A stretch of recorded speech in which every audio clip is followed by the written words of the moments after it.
లోకా సంస్థ సుఖినో భవంతు అనుక్షణం తప్పించే పురోహితులకు తగిన గౌరవ మర్యాదలు లభించడం లేదని ఆంధ్రప్రదేశ్ పురోహిత బ్రాహ్మణ సమాఖ్య ఆవేదన వ్యక్తం చేసింది.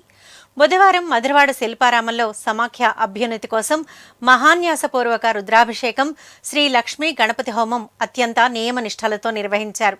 అనంతరం వందలాదిగా హాజరైన పురోహితులు, అర్చకులతో పురోహిత బ్రహ్మయజ్ఞ సభ నిర్వహించి నూతనంగా ఎన్నికైన రాష్ట్ర కార్యవర్గం, వివిధ జిల్లాల కార్యవర్గ సభ్యులకు ప్రముఖుల సమక్షంలో నియామక పత్రాలు అందజేసి ప్రమాణ స్వీకారం చేయించారు. ఈ సందర్భంగా విశేష సేవలందించిన పలువురు పురోహితులను విప్రసేవకు పురస్కారాలతో ఘనంగా సత్కరించి అభినందించారు. అనంతరం భవిష్యత్ కార్యాచరణపై ప్రణాళికలు రూపొందించారు.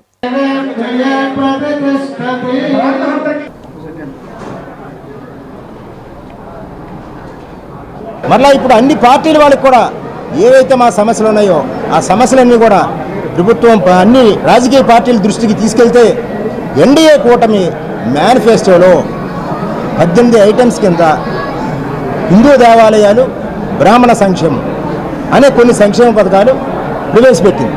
దాంట్లో ప్రధానంగా అన్ని బ్రాహ్మణ సంఘాలతో సంయుక్తంగా మేము కోరింది ప్రతి దేవాలయంలో కూడా ఒక బ్రాహ్మణ్ణి ట్రస్ట్ బోర్డు మెంబర్గా నియమించాలి అని మేము కోరాం.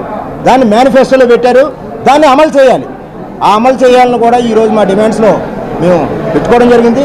అదేవిధంగా పౌరోహిత్యాన్ని బ్రాహ్మణ కులవృత్తిగా ప్రభుత్వం గుర్తించాలి అనే డిమాండ్ను కూడా ఎన్డీఏ కూటమి మేనిఫెస్టోలో పెట్టడం జరిగింది. అది కూడా త్వరితగతిన పూర్తి చేయాలని చెప్పేసి మేము కోరుకుంటున్నాం. సాధారణంగా ఒక్కో కులానికి ఒక్కో రకంగా ఈ కర్మకాండలన్నీ కూడా ఉంటాయి. ఈ బ్రాహ్మణుల కర్మకాండలకి 12 రోజుల పాటు దిక్కుమొక్కు లేకుండా ఏదో మారుమూల ప్రాంతంలో ఏవో కార్యక్రమాలు చేసుకుంటూ ఉంటాయి. ఎవరైనా చనిపోతే ఆ కర్మకాండలు చేసుకోవడానికి కూడా కనీసం ఒక అడుగు స్థలం లేదని చెప్పేసి ఈ అన్ని రాజకీయ పార్టీలకి విజ్ఞప్తి చేస్తే అపర కర్మల భవనం కింద ప్రతి నియోజకవర్గంలో కూడా ఒక స్థలాన్ని ఇస్తాము అని మేనిఫెస్టోలో పెట్టడం జరిగింది. మరి అదేవిధంగా మాకు అన్ని చోట్ల కూడా స్థలాలు కేటాయించాలని చెప్పేసి కోరుతున్నాం. ఈరోజు దగ్గరగా 18 జిల్లాల ప్రమాణ స్వీకారం ఇక్కడ ఏర్పాటు చేసుకున్నాం. మరో 2 నెలల్లో నెల్లూరులో కానీ, తిరుపతిలో కానీ, విజయవాడలో కానీ మిగిలిన జిల్లాల ప్రమాణ స్వీకారం పూర్తి చేస్తాం. ఈ రోజు నుంచి నూతన కార్యవర్గం, నూతన రాష్ట్ర కార్యవర్గం, నూతన జిల్లాల కార్యవర్గం కూడా అన్నీ అమల్లోకి వస్తాయి.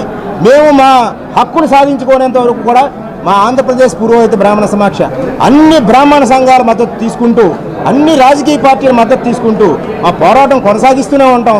మరి మాకు అందరికీ కూడా ప్రభుత్వం సహకరించాలని, మా డిమాండ్స్ నెరవేర్చాలని చెప్పేసి మేము కోరుకుంటున్నాం. యాదయ్య నరసింహమూర్తి గౌరవాధ్యక్షుడు ఆంధ్ర